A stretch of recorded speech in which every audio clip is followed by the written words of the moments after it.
The whereabouts of Grace Mugabe, whose political ambitions prompted the military takeover in Zimbabwe on Tuesday, are not entirely clear. Reports that the First Lady had left for Windhoek, the capital of Namibia, were denied by local authorities. Neither has it been possible to stand up reports placing the 52-year-old second wife of President Robert Mugabe in Botswana, Dubai or Malaysia, where the Mugabe family owned property.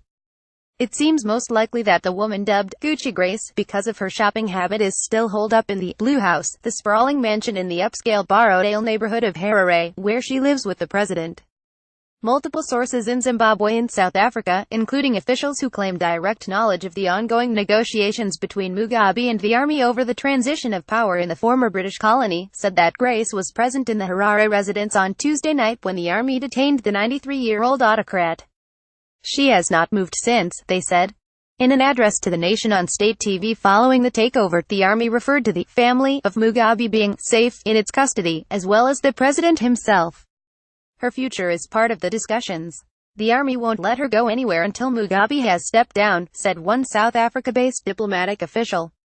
Others point out that it would be unlikely that the former typist, who married the president in 1996, would abandon her husband at such a critical time. I would be very surprised if she would leave the side of the president when the negotiations were going on. She's not that kind of person, said Priscilla Msahara-Bwemushanga, an opposition member of parliament. The whereabouts of the couple's two sons and daughter are unknown, though the sons, aged 25 and 21, are believed to have been in Johannesburg shortly before the military moved in earlier this week.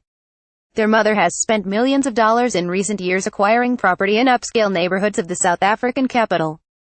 However, her alleged assault on a local model this summer in a luxury apartment rented by her sons has led to legal problems that have made the neighboring state less attractive as a bolt hole. Profile: Grace Mugabe is the 52-year-old First Lady of Zimbabwe.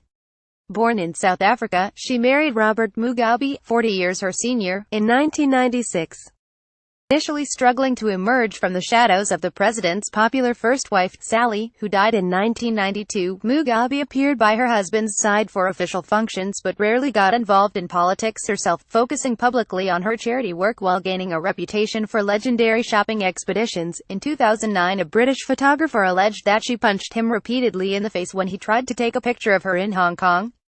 She has since been implicated in several incidents outside Zimbabwe, in Singapore, in Malaysia and most recently in South Africa, where she allegedly assaulted a model in August. The unveiling of Grace Mugabe as a potential successor to her husband began in 2014, when she became head of the ruling party's Women's League and the state propaganda machine began talking up her political acumen.